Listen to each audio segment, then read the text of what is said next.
When I talk to somebody, I feel the energy and I know how you're feeling, and I change or kind of, according to my intuition. Is it intuition or is it a survival mechanism? Interesting thing to question, isn't it? Is it intuition? A lot of times, spiritual people have been through childhood pain in the past. That childhood pain or the tension that was in the household in the past, they then developed an acute ability to tune to everybody else, to know how everyone else feels. Yeah. And then we call that intuition. It's my intuition to know how everybody else is feeling. There may also be, so I'm not saying it's not intuition. I'm just offering a perspective where we start looking at, maybe as a kid, it was an experience that as a survival mode, I need to stay safe. So knowing the micro movements in someone's face, knowing the subconscious gestures they make to know whether they're telling the truth or not, knowing how you feel with other people, it's something that can be very powerful to become, it may be something that attributed to it, right? But ultimately, the question I would ask is, why is it so important to know the difference between intuition and projection? Well, it's for my own learning and development. Because I'm very tuned into it. So I feel like I need to know if it's my own projection or is it really my intuition. My thing is that it's not just the childhood. Yes, it's true, it's a survival mechanism. Yes. Like when you grow up, you want to see how is mom going to behave or how is dad going to behave depending on how you're doing. But it's also because my profession, I'm a very people's person. Like I'm a physician, so I have to talk to people. Yes. And then feel like, what I'm saying, how they're feeling. So I think it's more about my social skills, the way my profession is. Yeah. That by interacting with people, I just know, Yeah, I get it. How they are behaving is like my next response will be according to that. Yeah. But when somebody says that it could be a projection, so that puts... What are you afraid of? If someone says it's a projection, how does that make you look? I think my whole idea is I don't want to misinterpret this. Right? Why? Because again, it's very important for interpersonal relationships, how I deal with people. I'm going to press that. Why do you not want to be perceived as projecting it? Because I feel like that's kind of my superpower, right? So I want to kind of make sure that it's So your superpower is I'm very intuitive. You do it for a living. You have aspects of your personal life, professional life that are connected to this. Projection is something you don't want to have. Yeah. And what are you avoiding? Misreading the other person. I think it's more about I don't want other person, if it's my own projection, then it's not fair for you, because I'm projecting onto you. Right. You understand that? In what ways would you be projecting onto someone else? Can you give me an example? I don't know, because I don't project. I feel like, because Then I've what's been cheated. This is what somebody else told me. Okay, so you're just doing this for someone else that might have the thing. So I'm trying to understand this. Huh? So I'm trying to understand this. You're trying to understand it, just in case. I'm really intuitive, or is it just my projection? Yeah. What is it? Yeah. So. Yeah, it's an interesting thing. I'll give an example of this in my own way, where I also, by the way, feel like I know where people, like you call it intuition, whatever. Yeah. I know how I feel around people. I can read people really well. So I have the same thing going on. I'm just offering kind of a new perspective there around that. I've had times where I'd be in a situation that was a replayed dynamic from childhood in some way. Whether, I won't go into this whole story, but I had an experience with a landlord last year where there was a landlord that I dealt with that felt like things weren't fair. It was an authority figure. My authority figure as a kid was like things weren't fair, very similar thing. And I was aware in the moment that my intuition was it was on point with what I could see that everything going in the direction it did, and it did. I was also aware that there were parts of the story I was also projecting onto this person. And it's a tricky thing that there's not going to be a clear thing where we know, is it intuition or is it projection? It's probably a mixture of both. But if you beat yourself up when you become aware that you're projecting, I project often onto friends. I project often onto even you guys when I'm coaching you. When I think I know a problem or a challenge that you'll see me up here projecting my own stuff when I'm working with somebody. But I'm not afraid to admit it because it happens. It happens when you have, I think, even though it happens, I believe because I'm genuine, you probably let it slide. Am I right? You're probably like, he's doing what he can, but I can see that maybe his mom stuff's or dad stuff's coming out, right? So in an interesting way, what I've done is I surround myself with people and friends where we're able to kind of like hold that space for each other. Mm-hmm. There are times in my business partnership with my best friend I've been in a business with for like 6-7 years. Mm-hmm. There are times I am projecting into our work dynamic, or he's projecting into he has certain scarcity blocks and different things that I don't have, and I have other things that he doesn't have. We hold space for it with each other. We're aware of it. And a lot of times what we do is we're not afraid to talk to each other and to kind of call each other out in a way, in like a safe way. Yeah. But also there's times we just kind of let each other run it out for a little bit because it's our own lessons. We do that. There's times he's working through something and I can see it. It's very clear for me what he's going through. He can't see it because he's in the bottle, right? You're in the bottle. It's hard to read the nutrition label. Yeah. Outside of it, I can read it. You guys like that? You should leave the labels. So because I'm outside the bottle, I can say, I can see it. But a lot of times, even when I'm coaching up here, there's times I can see things, but I can't just call it out, because if I call it out, it's not yours to keep. Exactly. So I try to ask questions and I try to get there, but it's like I just do the best I can. So basically what I'm saying is I believe that it's a good intention to become aware of the projection. I think that we do it and we're literally looking for people to replay familiar dynamics with us over and over again. So our intuition or our survival mechanism that's gone into our gift, and I think that I'm like, I do what I do for a living because of what some of the stuff I went through in childhood. It's a gift as much as it is this thing that also is this thing that has a shadow side. But the thing that I've learned is I can be honest with myself and my own projection, knowing it's a little bit of both. A lot of times it's a little bit of both. Mm-hmm. I had something come up just a couple weeks ago with my business partner, and something came up, and we were both aware. Part of it is projection. What I had to do is I had this thing with my business partner where I was very certain, felt very clear about something. Mm-hmm. And I was very certain about it. And I wasn't really willing to budge much. And then what happened is he could tell that I was really certain about it, but he couldn't tell if it was just my projection or my childhood stuff coming up. And what happened is eventually what I did is I worked through it, and I was aware that I was projecting. Also, what I said was true. Does that make sense? It could be a little bit of both. I acknowledged this, sent a voice note to my business partner, and I said, you know what? I'm completely letting go. And it's a business partnership, so we make decisions together. I'm completely letting go, and I recognize that a lot of it was projection. Once I let it go, you want to know what happened? He completely agreed and backed it and thought that was the best thing. He just wanted to make sure it wasn't just only my projection running the story. But I shared that. This projection's coming up. I know it's from my childhood and stuff like that. I'm willing to just be, I don't have to put that much energy on this, so we can just let it ride out for a while. That's fine. And the moment I let go of that pressure, he's like, no, the best thing to do is exactly what you said. Okay, we'll do it then. If okay, we're both on the same page. So what's interesting about that is I believe it can be a little bit of both. You could be both projecting and intuitive about something, and the key is giving yourself grace and knowing that it's happening regardless. I think even if we think I don't project at all, let's be honest with ourselves, right? We do project. It's just, sometimes we're like 80% correct. Maybe sometimes we're completely off the mark, But it's about being honest with ourselves. For me, I find it's about being honest with myself and recognizing that that's part of learning. It's good. Not that you project in a way that's harmful for other people, but ultimately, if it leads you to more awareness within yourself and you're able to look at yourself, you're able to learn from it. Does that make sense? Absolutely. I love that you shared that you are kind of the similar way.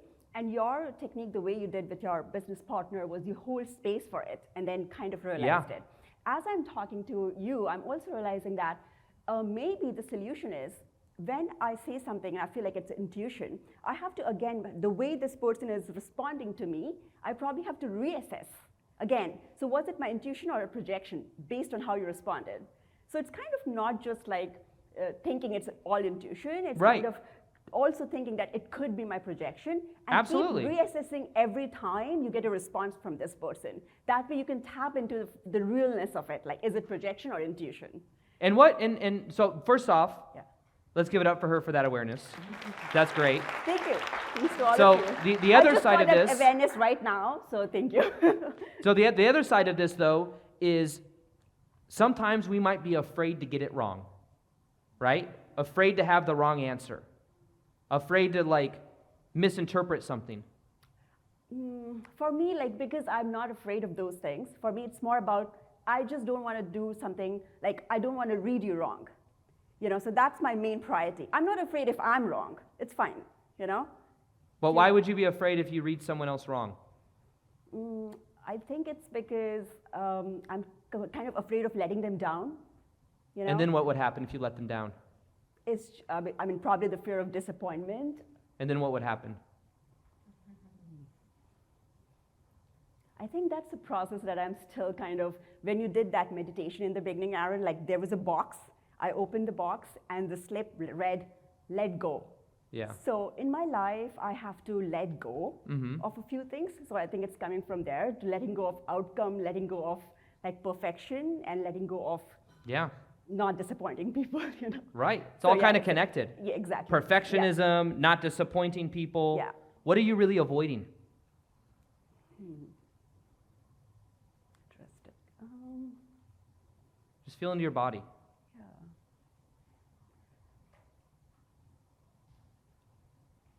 Yeah, I think I'm just like avoiding, again, like disappointment, from. Yeah. Yeah. What if you could let yourself be disappointed? Or let someone else be disappointed of you? Yeah, I think that's a big difference. I'm okay with disappointing myself, but I don't feel very comfortable when other people feel disappointed with me. Right. So I think that's what I have to work on. It's so okay what if that part of you was in front of you and you let that part of you in? Because you imagine, we used the analogy earlier, right? Yeah. Knock, knock, knock. Someone's at the door. You open up the door, and there is a part of you that's afraid of disappointment. A part of you that doesn't want to disappoint. And then you open up the door, and what do? I hug that inner child and say, it's okay, you can disappoint me. Right. You can disappoint me. Yeah. And then, okay, so as you do that, that's where you can begin working with that energy. Because the thing you're avoiding is actually the medicine. That's true.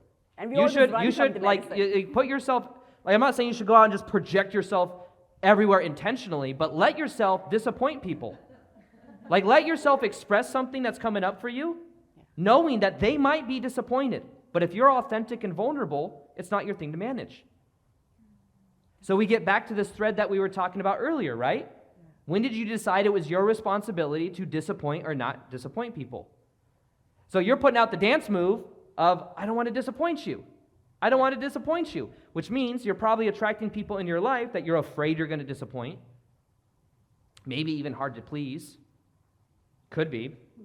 But and then this mechanism of, is it projection, is it intuition, etc., is maybe a means by which to play the game, do the dance move. Do you see? So what do you think the insight here for you is around this pattern? You said it yourself, you let go. Correct, yes. So around disappointment, I think what I learned is, I usually know that, it's coming from the sense of control, and I know you're going to say to, kind of let go and don't try to control everything. But if somebody is disappointed, I just want to make sure it's not like from what I did. I understand that even if I did something, somebody could be disappointed. So my takeaway from this is to kind of let go of that outcome. Right. Basically. Yeah. Yeah. Yeah. Well, and the thing is you can let yourself embrace that emotion, let go, but acknowledging it is powerful as well. But it sounds like it's about the other people. Everything's about the other people. You don't want to disappoint someone else. You don't want their perception of you, right? So there's most likely some form of responsibility that you feel for them, yeah? And what would it mean if they were disappointed? Now I would say it's okay to be disappointed, right? It's okay. That's no. Fine. Okay. That's a disappointing answer. If I'm being honest. I'm just being honest here. I'm okay with it. I'm just being honest. I thought you were going to get it, but I was very disappointed with that answer. We might have to move on. That's okay. That's fine. Is it really fine? Yeah, it is. I think you're just saying it. No, I'm not. Once again, I'm disappointed. No, I'm completely okay with I'm that. disappointed at your second answer to the disappointing question. Well, that's your problem, not mine. There you go. There you go. Let's give it up for her. Now let's look at that energy again. That's your problem, not mine, right? That's your problem, not mine. You can feel the aggression there from all the times in the past that I don't want to disappoint you, right? So there's an energy there where you can become, and maybe that's what's authentic right now. Mm-hmm. That's your stuff, not mine. Which is a lot of times when we start setting boundaries, that can come out, that kind of aggressive energy, right?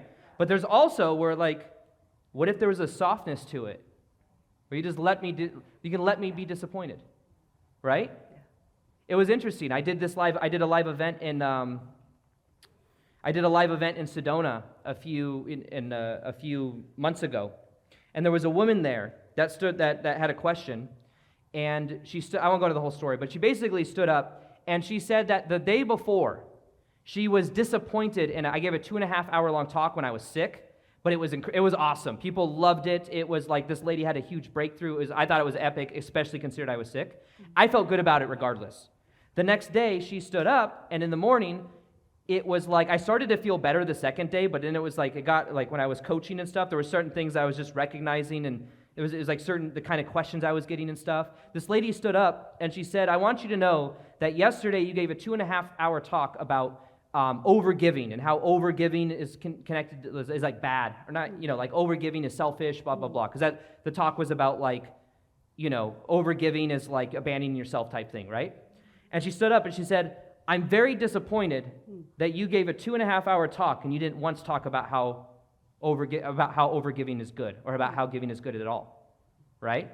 And in the moment that she asked that, there was a part of me that was like aware of what she was asking, but there was a part of me that was like kind of clammed up a little bit, like, did I do something wrong? It was like that old energy, that projection coming up, the projection from my childhood, where people could feel it in the room. It kind of changed the energy of the room because there was an energy where it's like, you talked about this for 2.5 hours, and I'm disappointed you didn't talk about this. That disappointment, I looked back, and the way I answered it was I kind of catered to it a little bit, and I answered it in the best way that I could, but I looked back later, and I could tell that I kind of like caved to the inner child wounding in a way. Does that make sense? I kind of like catered to it, where all in all, the thing of course, afterwards I look and I'm like, how could I work with this person better? Not in a confrontational way where I made her feel shame or anything, because I could also recognize that the energy she was in was a version of control. It was like her own mechanism she was in. To call out that mechanism could have been very powerful, actually. To call it out and be present with it, not judging it, right? But that disappointment was something that I would have said now looking back. I would have been like, well, whose disappointment is that? Is that my disappointment or your disappointment? Correct. Where's the disappointment happening? It's happening in you, There was an ego part of me that could have been like, you should grow a YouTube audience and get all these people to come, and then you can talk about how giving is good. Yeah. That was an aspect of my ego that came up for a minute.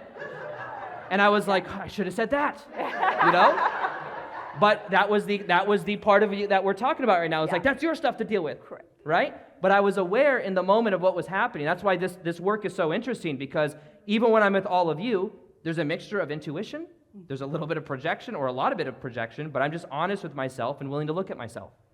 Now, at the same time, the disappointment energy is, who has the disappointment, right? The disappointment is theirs. The disappointment was happening inside of her. She was disappointed. And where we could have brought that is disappointment towards mom and dad, disappointment towards the self. Like, there's so many layers to go. But in the moment, I was kind of like not aware of that pattern that was coming up. And I answered it in a way where like I answered the question and everything, but I could tell there was more ways I could have taken that would have been probably more beneficial for her. Does that make sense? Yeah. But nonetheless, the disappointment energy, it was the same thing. It was like, oh, like I could have just called that out too. Oh, that disappointment, where is it happening? Is the disappointment in me? Like if I were to like then just give like a 30-minute sermon about like, just so everyone knows, giving is good, right? Giving is so good. I went on like a 30-minute rant, right? And then I was like, do you like it? You know what I mean? Right. Do you guys see the difference there? It's like we can cater, Yeah. or we can acknowledge it within ourselves and acknowledge where that disappointment is. Right. So in an interesting way, in the same way, there are different energies here. So as a response, it was authentic to say, that's inside of you, which is the truth. That is inside of me. And that's why I'm playing that energy out with you of being disappointed, because I'm trying to evoke that energy up and like show you that it comes up. Now you could do something with it. And you can either respond and be like, that's in you, and it can be edgy. Maybe that's authentic in the moment. But the other option is like, oh, that's happening inside of you. Right. That's yours. That's your stuff to deal with. Yeah. Their disappointment is not your thing to manage. And there's a lot of freedom that comes with that. Yeah. Can you imagine like running a live event and then it's like, I want all of you guys to approve of me. I don't want to disappoint any of you. And if I had this, I'd put so much pressure on myself, I wouldn't be able to do these events. Right? But imagine we do that in our life around friends and family. And we want it's like, you feel drained around people sometimes. Right? We might. Absolutely. Yeah. Especially you having this intuitive connection, it's like, it's almost information overload. Yeah. Whereas somebody that maybe doesn't have that same ability is able to just go and interact with people and it's not a big deal. You might feel like you almost see too many things and you're trying to manage too many things. But it's partially coming from survival, partially coming as this intuitive gift. Maybe they're connected, right? So what do you think after everything that we're talking about? Okay, so embodying that energy of letting me, so if you were to respond again, yeah. Maybe try out that energy. You know, we're here right now, we're intellectually learning ideas and stuff, but it becomes real when we can viscerally feel it, right? So what would it sound like? So if I was like disappointed, I honestly thought that you had more, that you'd have more to add to this conversation, or you would get it sooner, right? Yeah. And then if I was really pressing on that, how could you respond in an authentic way? I would say, open the door and look at your inner child. And that inner child is disappointed. Now you go and hug the inner child. To me? Yeah. Okay, so you'd start coaching me. Yes. Got it. Okay. And then what would that do? Well, that will heal you. You blow my mind. You heal me. Nice. Yeah. You just heal me on the spot. You just say that word, and I'm like, oh my God, you're right. But what is the thing here for you? Because do you see how a lot of times if we are the thing is we're either tuned to ourselves, or we can be tuned to others, or we can be tuned to the space in between both, right? So as kids, if there was tension in the household, we might decide that my job is to manage everybody else around me. I have this intuitive ability to see into everybody else, but then you carry that burden with you everywhere you go. Yeah. And then you know you have been conditioned to look at other, you. How do all of you feel? But instead of asking, how do I feel? You see the difference there? It's very funny you say that, because we were just having this conversation where I said, before I would always say, the other person, how is the other person feeling when I'm talking to them? It's all that.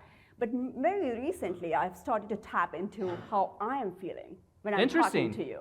Like how I'm feeling when I'm talking to her, and that really helps you kind of tune 100%. Yeah, so we were just talking about that. So. That's awesome. Yeah. So it's interesting that the questions that you have are also kind of connected to that. That's a huge shift in energy when you start tapping into that. Because the question changes. Like you can go on a date, or you can go out with people and ask, does this person like me? How does this other person feel? Are they disappointed in me? Or you can go on a date and you can ask, how do I feel around this person? Exactly. How do we have shared values? Like these are different questions to ask. And the thing is some of us have only been asking the one question because in childhood it wasn't safe to ask yourself. No one else maybe was encouraging you to ask yourself. Yeah. So then we're trying to figure it all out. And we make it a rule and we play the game of I don't want to disappoint people. But if we're trying to not disappoint people, we'll continue to attract situations because we're playing that game. It's like you'll become free when you are not attached whether you disappoint someone or not. Exactly. Because if you think about it, if you think about your energy field, the 11 to 15 million bits of information that are around you, the 100 bits per second that you can perceive of, the 100 bits per second is the disappointment. Not disappointing, not disappointing, not disappointing, but what's in your field. An attachment to that, right? Even if it's the opposite. And it's because there's an avoidance of feeling it. But if you let it be okay whether you disappoint people or not, that's when you're really free. You can let people not like you, you will be more free. But part of this means not disappointing yourself. Do you see this? So if you know you're doing the best you can, even me, I'm like, at times I'm intuitively connecting to people and at times I'm projecting. I'm doing the best I can. And because I'm doing the best I can and sometimes I'm wrong or I'm not accurate, I know I'm doing the best I can, therefore I don't disappoint myself. Does this make sense? So it's almost like the internal mechanism of our survival mode is more connected to how can I manage other people's emotions, etc. It's a survival tool. I don't want other people to feel disappointed. Survival tool.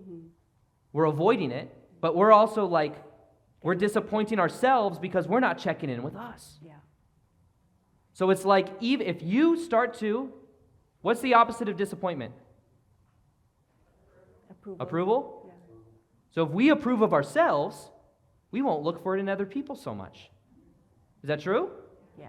When you start to approve of yourself, but the barometer for how we approve of ourselves, we've never really looked at. Because sometimes we think that our approval is linked to what other people think about us. Right?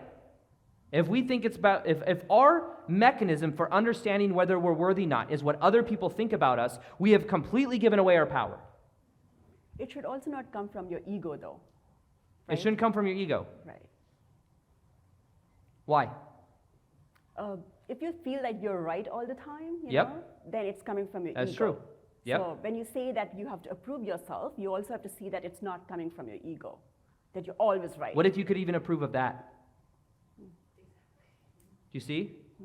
Because we could say, oh, the ego, then we're not approving the ego part of us. This is where awareness comes into place, because we can allow ourselves to accept even the ego that thinks it knows what's right, because the ego wants to be right. Ego wants its payoffs. But a lot of times we hear, ego is the enemy. I don't think so. I think we have to work with our ego. I agree. That's what I'm saying. Yeah. Yeah, absolutely.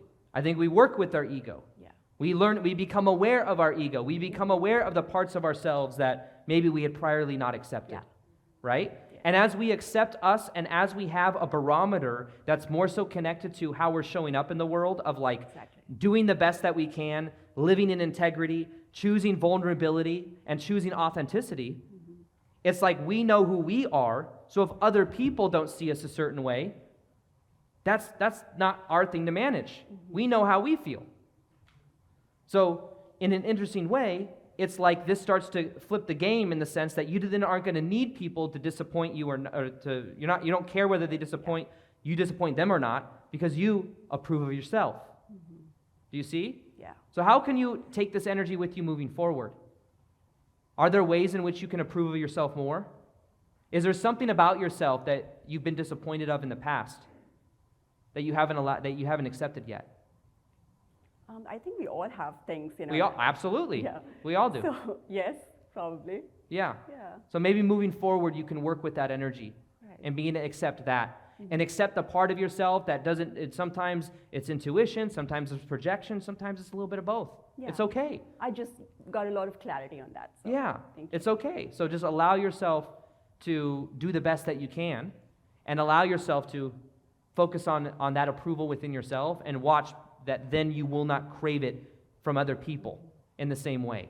And if you do disappoint them, that's okay. Maybe the disappointment is what is a part of their journey, right? Yeah. Like that's something for them to sit with. It could be, like the Carl Jung quote. Yeah. It's like we might be trying to avoid other people from being disappointed or from feeling certain emotions and trying to fix them, but we're robbing them of an important stage of development. So what happens is we can just allow ourselves to accept this part of ourselves and to interact in the world in that way. Does that help? That makes sense, yes. Awesome. Let's give her a hand. Thank you. Yeah, definitely.